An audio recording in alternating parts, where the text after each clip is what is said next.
Comment acheter une résidence principale avant 30 ans? C'est l'objet de cette vidéo.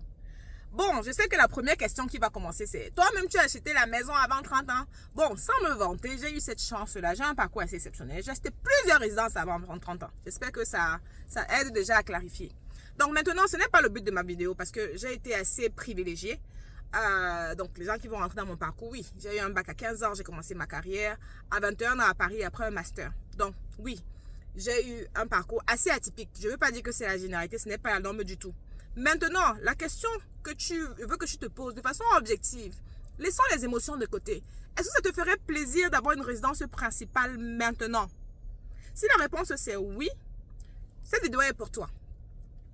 On a beau, critiquer, dire comment cette vidéo affecte la santé mentale, comment c'est pas forcément faire. Je suis d'accord. Maintenant, si on enlève vraiment les émotions et qu'on se dise, est-ce que c'est un vrai éveil de conscience? Moi, personnellement, je trouve que oui. J'aurais aimé que quelqu'un me dise ça quand j'avais 21 ans là-bas à Paris, que hey, je qualifie même pour acheter la maison. Je ne savais même pas que c'était possible. Parce que pour moi, c'était seulement réservé aux petits Français, héritiers, whatever. Right? Maintenant, je suis aux États-Unis. Je suis spécialisée dans le financement des projets immobiliers. Donc, je connais très bien comment ça marche. Et il y a toujours des personnes qui ne connaissent pas.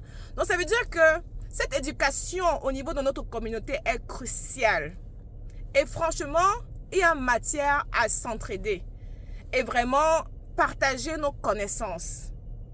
Regardez la communauté des Chinois et des Indiens. Moi, personnellement, je n'ai jamais eu un client de ces communautés-là parce qu'ils sont entre eux, ils sont solidaires, ils se partagent l'information. Donc, j'ai tellement à dire pour édifier la communauté sur ce sujet-là. Parce que c'est mon domaine. Je fais des podcasts sur l'immobilier, j'investis moi-même dedans. Je connais très bien comment ça marche. Donc, je t'invite ce samedi en live sur la page Fire with Coco, que ce soit sur TikTok, Facebook. On va décortiquer ça parce que c'est mon champ d'action. J'adore l'immobilier. Je peux t'expliquer comment tu vas acheter ta maison avec un minimum d'apport. Je peux t'expliquer comment tu peux éviter que ce soit une charge pour toi parce qu'il y a acheter une résidence principale et acheter un bien immobilier, un investissement qui peut te générer des revenus. Donc ça, c'est une conversation poussée. Je vais pas, les vidéos sur TikTok sont très courtes, donc je ne peux pas vraiment tout développer dans une seule vidéo. Donc je t'invite donc ce samedi. Je pense que si tu t'abonnes, quand je serai en live, tu seras notifié. On va parler des bonnes choses là-bas. Si toi, tu as de l'expérience avec l'immobilier, viens, partageons avec la communauté. Ça va aider plus d'un. Et c'est pour ça qu'on est là, ok? On est là pour s'entraider. En tout cas, à bientôt. J'ai trop hâte de partager ce moment avec toi samedi.